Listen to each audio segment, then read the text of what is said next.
Hey, this is Taylor here at Truck World RVA. Today we're going to take some time and take a look at this 2016 Chevrolet 3500.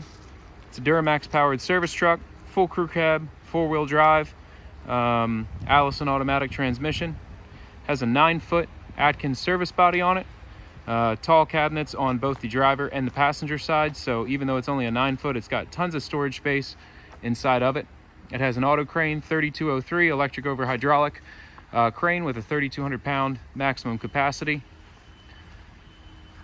Manual outriggers, has a John Deere welderator in the bed, compressor, welder, and generator combo unit. Some work lights, hose reel mounted up on this side. Really clean little truck all the way around, has about 201,000 miles on it, fully serviced, currently does not need anything, it's ready to go to work. If you've never watched one of my videos before, the goal is to show you everything about the truck before you'd come to look at it in person. So I'm going to take some time in the first half of the video, go around the truck, point out any cosmetic imperfections. We'll look inside all the service body compartments, we'll look underneath the truck, inside the cab, and anything that I find that's worth pointing out cosmetically, I'll do so. Power locks, power windows. You have 2 keys and remotes as well. Looks like it has remote start on it. Little tear in the driver console here. It is cloth seating. The seating's in good shape. Small little rip in this driver's side bolster, but overall no rips otherwise or stains in the seats. You do have a Ram laptop mount there. Factory exhaust brake. Cruise control. Trailer brake control, and then electronic four-wheel drive right up there on the dash. The goal is for your expectations and reality to match, so that's why I do these videos, just to highlight everything about the truck. So that being said, if there are any questions that you have that aren't answered in this video, or you need any more up-close photos, videos, or information on anything at all that I go over, feel free to call or text 804-716-8487. Nice Michelin steers. They have plenty of tread life left. Truck ride's really nice down the road. It was just aligned as well. Little ding right here on the front chrome bumper. And then you have a spot up here on the passenger fender where you have some paint peel as well as some paint chips here along the passenger fender. If you'd like a full list of all the service that was just performed to the truck, again, you can call or text 804-716-8487. I can provide copies of all parts and labor receipts for what we've just done to the truck. Anything we find on the truck that needs addressed, we go ahead and take care of. And again, I can provide copies of all that. This truck was a one-owner, fleet-owned truck. Came out of North Carolina, where it lived its whole life.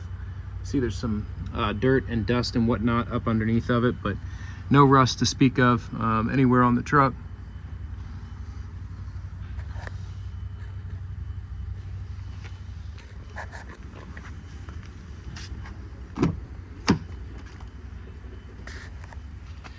All the door panels are in good shape. They're not pulling away from the door like some of the Chevys do after they've had some use.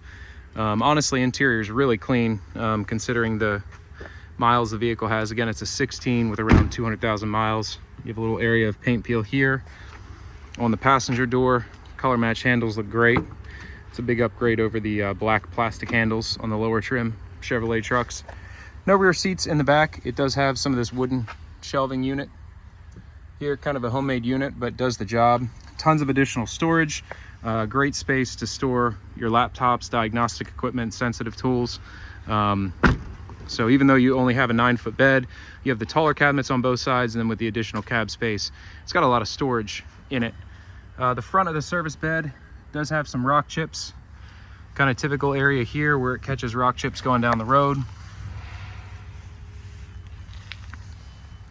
And then again, it's an Adkins built bed. This is the factory paint on the bed. We have not repainted this one, and the paint overall is in good shape. There's a couple minor areas of rock chips and whatnot, but really it's so minute, you don't even notice it looking at it. Overall, the bed's in really good condition. All the compartments have interior LED puck lighting set inside the doors.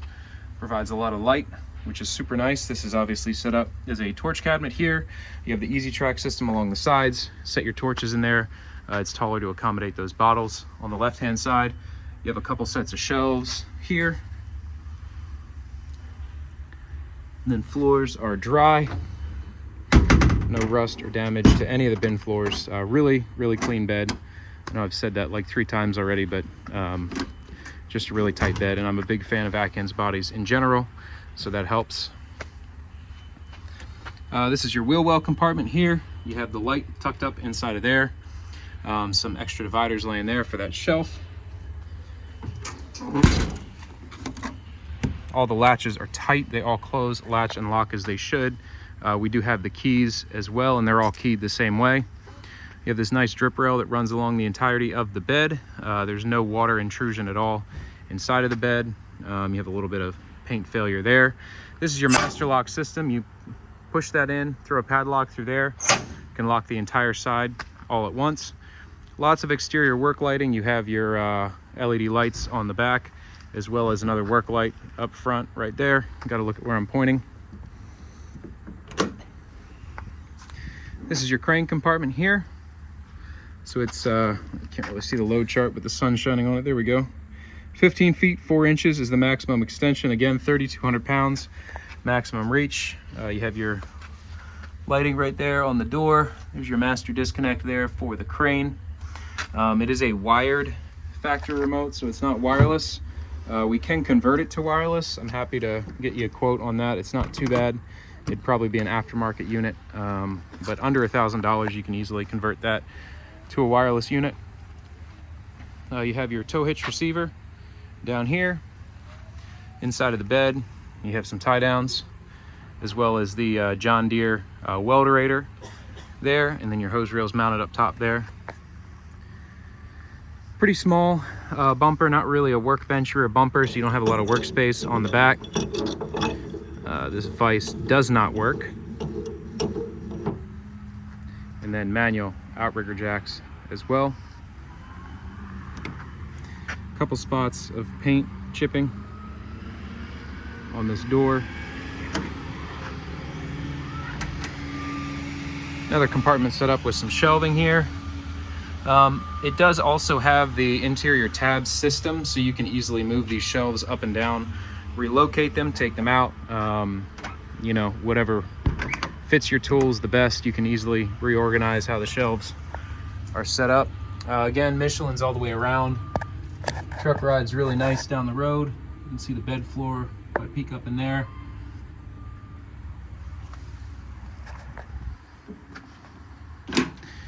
And then this whole drip rail has some paint peel all along it, as well as on that leading edge of the door here when you open it up.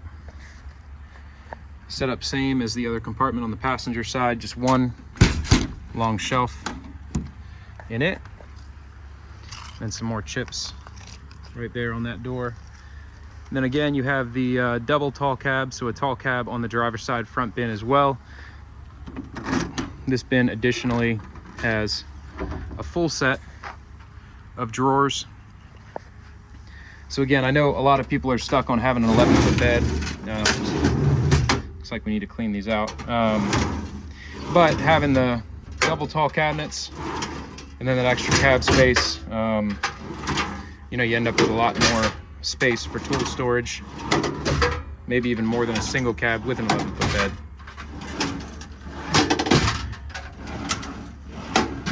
That's my thought on it anyway.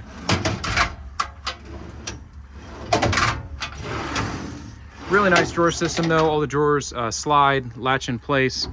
Nice smooth operation on those. Same deal as on the other side, just some rock chips along this front edge of the service body. I'll drop down here and take a look at the floor. Small scratch here, the passenger rear door, and then you also have some more paint failure here. It's one thing about this generation of Chevrolets, they have some paint issues that are just inherent. Those little corners and edges, I don't know what they did, but they do not like to keep paint on them. They seem to chip really easily. So again, you could take this out. I mean, we can take it out if you don't want it. It is homemade, but it's pretty practical build for sure. You have all your manuals here for the crane and the bed. So that all comes with the truck as well. That's about it for the cosmetic portion of this demo video. What I'm going to do now is hop in the truck, take it for a spin. We'll take a look at the engine, and then we'll run the equipment on it. Again, if you have any questions, feel free to call or text 804-716-8487.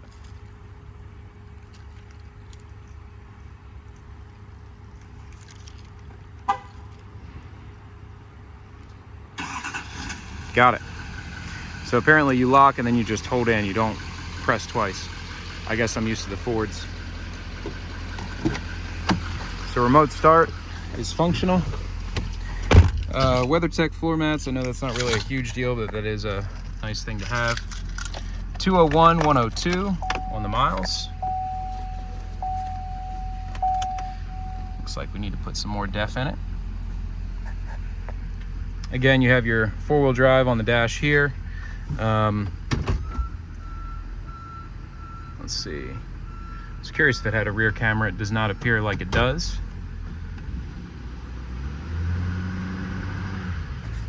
Go ahead and put the windows up. Again, this truck's been fully serviced, Virginia State Safety inspected. We use all OEM parts when we service our trucks. If you'd like a list of all the work just performed to the truck, feel free to call or text anytime. Also, wherever you see this truck listed, I'll have it typed out, all the work we've just performed to it. But I can also send receipts. This thing moves, shifts through the gears nice and smooth. Obviously, this little run is just for videos. We've put quite a few miles on it, but I just run it down the cul-de-sac for the videos. But track straight down the road. You know, you can't really beat Michelin tires. It rides nice and smooth. IFS has its pros and cons, but in terms of like drivability and rideability down the road, it drives pretty much like a car, which is pretty nice to have in a mechanic's truck. It's really the perfect kind of small platform mechanic's truck if you don't need a super big crane.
So all your truck lighting is down here on toggles. So you have your strobes there on the right, and then your compartment lights and your flood lights there.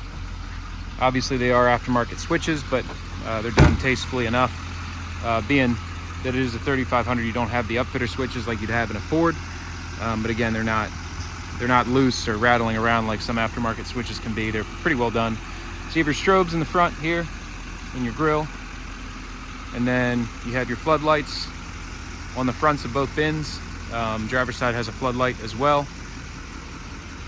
Your interior compartment lighting, which you can see there.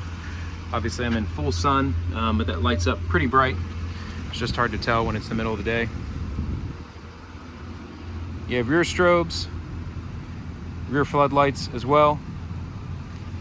And then same deal over here, interior compartment lighting inside all of the compartments.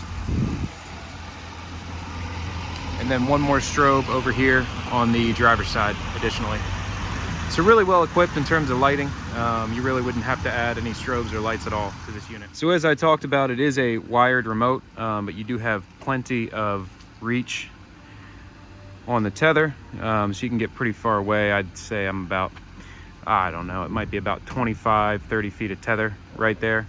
So you have plenty of reach. And then obviously we can convert this to wireless pretty easily for about under $1,000. You can get a wireless remote and receiver for this unit. So if that's something you're interested in, let me know. We can pretty easily get that taken care of. It would be an aftermarket wireless unit through Cartech, but solid unit. We use them quite a lot, and fairly inexpensive option if you did want to go wireless on it. So again, it's a 3,200 pound maximum lifting capacity. Have that hydraulic extension out to about 15 feet, if I remember right. Let me take a load chart, look at the load chart real quick while I'm booming down. Yeah, 15 feet, 4 inches on the extension.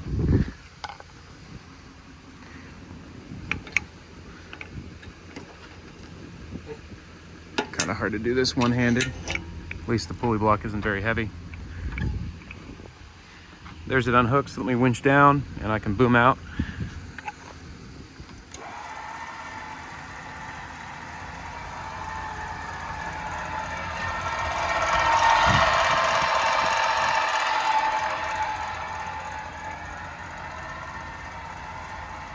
Now you are able to run the crane with the truck off. If you do it for a prolonged period of time, it will obviously drain down your truck battery. The cranes run off the 2 batteries in line. But again, it is capable of that. Since it's electric over hydraulic, it just runs off of the batteries that power the hydraulic pump on it. It's not PTO driven.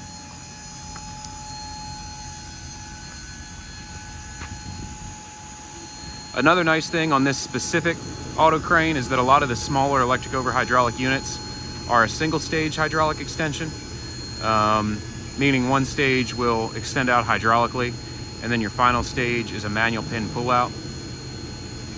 You get to your full extension on this all hydraulically, no pin, no manual pullout on any extension. Gotta winch down a little bit more.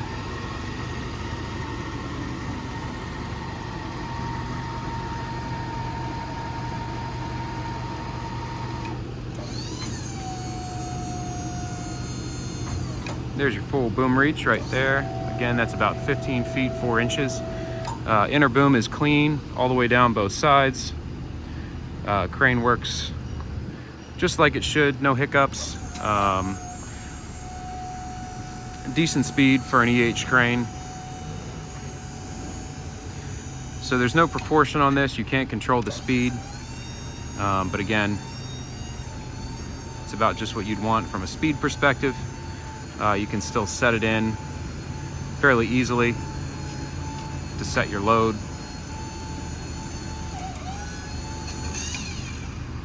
It's the downside to a tether right there. You end up wrapping around the tower.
Now I can't do it with one hand, but this crane is capable of doing multiple functions at once. For instance, you can boom in and winch up, or boom out and boom up.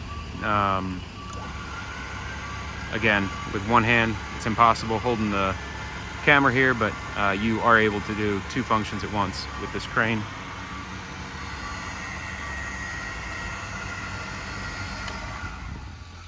So thanks again for taking the time to watch this video. Once again, it's a 2016 Chevrolet 3500 crew cab, 4-wheel drive, Duramax Diesel. Made it to an Allison auto. 9-foot Adkins service bed with cab high compartments on both the passenger and the driver's side. Tons of storage. 3,200-pound electric over hydraulic crane. John Deere combination welder, compressor and generator in the bed. Gas driven. Tons of lighting all the way around. Really nice truck. 201,000 miles on it at the moment. If you have any questions or need any additional photos, videos, or information, feel free to call or text 804-716-8487. Again, this truck's offered for sale by Truck World RVA in Oilville, Virginia. This is all that I buy and sell. If you're looking for something similar, slightly different, larger, we have many available, and I always have more on the way in, so let me know what you're looking for. Again, that number is 804-716-8487, and I appreciate you taking the time to watch this video.